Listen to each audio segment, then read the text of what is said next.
এতিয়া আমি ভিডিওটো দেখিছো টিভি চাব টিভি 25 কেজি ওয়েট করে আমি যেতিয়া কাটি হই হলে কিমান পড়ে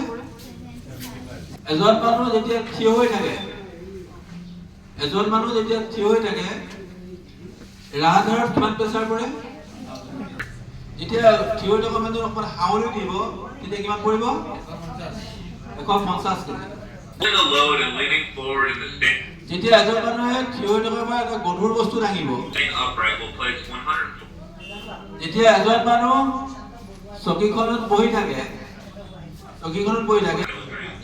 And finally, the highest pressure that highest pressure স্পাইনত পৰে যেতিয়া চকী এখনত বহি আছে বহি থাকোঁতে যদি আপুনি বস্তুটো দাঙিছে বেগটো দাঙিছে তেতিয়াহ'লে আপোনাৰ ৰাজহাড় 275 কেজি ওয়েট পৰিছে এতিয়া